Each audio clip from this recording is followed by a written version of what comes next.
please don't call me MVP until I win it again next year. The 2020 Kia Most Valuable Player is Giannis Antetokounmpo. It's been a long journey, and I got to keep getting better. I want to be a champion. I just got to keep working hard. Well, from what you'd see on Instagram, Giannis Antetokounmpo looked like he was having a nice summer with his family in the offseason in Greece, but really, he admitted he had a headache all summer long because of constant rumors swirling, whether he would sign a supermax deal or he'd wait to test free agency next year. So the cure for that headache? He signed a record-breaking NBA contract to stay with the Bucks. That'll do it. Here's two-time MVP with Cassidy Hubbard. Giannis, the largest deal in NBA history. When I say that to you, what does that mean to you? If you've told me 4 years ago that I'm going to sign the biggest deal in NBA history, I would say, no, there's no way, you're crazy. Like, there's a lot of great players out there.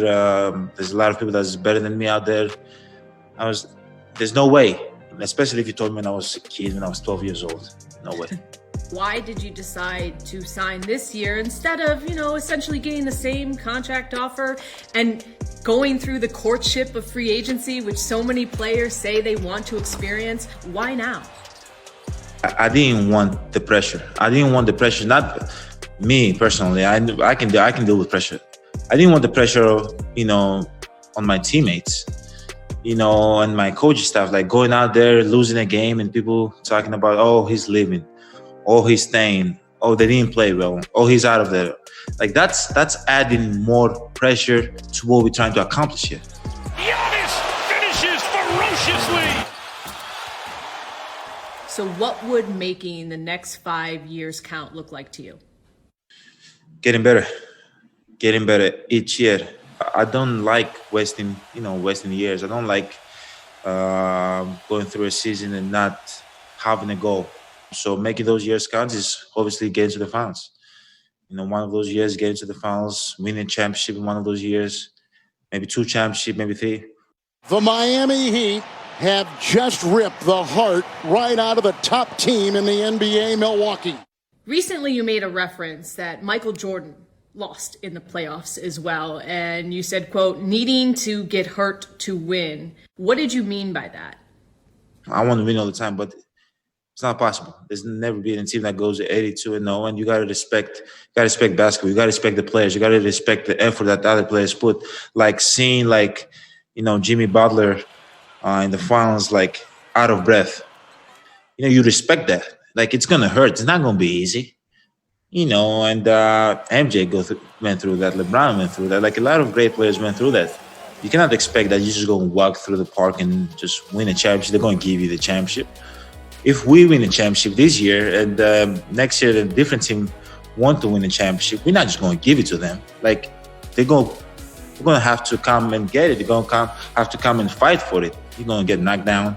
You're going to get eliminated. You're going to get humiliated. You're going to get all those things is part of being great.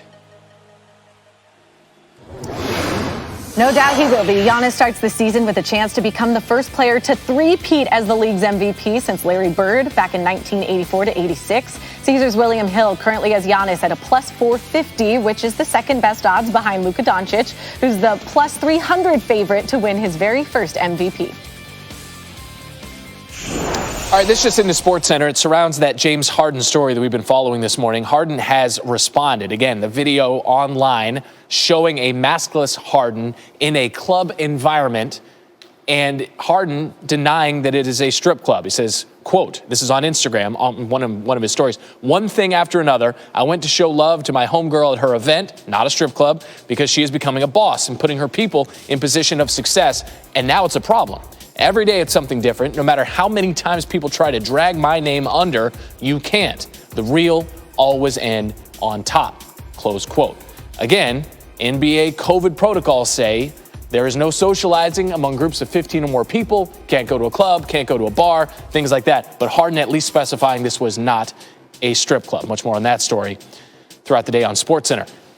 Coming up on a new hour of the program, which players making debuts for new teams will have the biggest impacts across 13 NBA game touchdowns? Ryan Tannehill, Aaron Rodgers, respectively. They're getting it done through the air. You got a running back who's run for 10 touchdowns, Derrick Henry, and Aaron Jones. Henry gets the pub, and for good reason, but Jones has been productive. And a wide receiver who has caught 10 touchdowns. That's A.J. Brown and Devontae Adams. So these teams are well balanced. Let's take a deeper look, though. Tannehill, maybe one of the least talked about guys playing at a superstar level right now. Since taking over as a starter, week 7, a year ago, Tannehill leads the NFL with 8.7 yards per attempt. He's not dinking nor dunking. Meanwhile, you have Aaron Rodgers quite strong, leads the NFL 40 passing touchdowns this season. As for the guys who share the backfield with those two, Derrick Henry on pace to win back-to-back rushing titles. He'll be the first player to do that since LaDainian Tomlinson in 06-07. But Aaron Jones, though rides versatility as a pass catcher, actually has a slight edge over Henry in yards per touch over the last 2 seasons, 5.6 to 5.4. As for the outstanding receivers, A.J. Brown, Devontae Adams, they're nearly impossible to stop with the ball in their hands. Since the start of last season, Adams ranks 3rd in yards after the catch. It's yak among the initiated. Among wide receivers at 918, Brown ranks 5th, 846 over that same time span. There was a time when Marcus Spears was a threat with the ball in his hands as well, and he's with us on SportsCenter. And open field would be a nightmare. Swagger, what's your biggest key here in this matchup here, Titans and Packers? Yeah, Ron, I want to see again if the Packers defense can stand up. They did a tremendous job against the Carolina Panthers, but we know the type of beast that Derrick Henry is, along with Tannehill, who you mentioned earlier, but Derrick Henry specifically, because the Achilles heel for the Green Bay Packers earlier this season was the ability to stop the run. And now they get the best in the business at it. Now, this defense has made tremendous strides, and this was a part of the Achilles heel that we thought would cost the Packers an opportunity at winning the Super Bowl. They played better over the last few weeks. Jair Alexander on the outside, as you mentioned, A.J. Brown, that'll be a great matchup to watch, but it's really about this run game, line of scrimmage, and defense for the Green Bay Packers, and vice versa for the Titans. But more so, I want to see if the Packers defense continues to respond.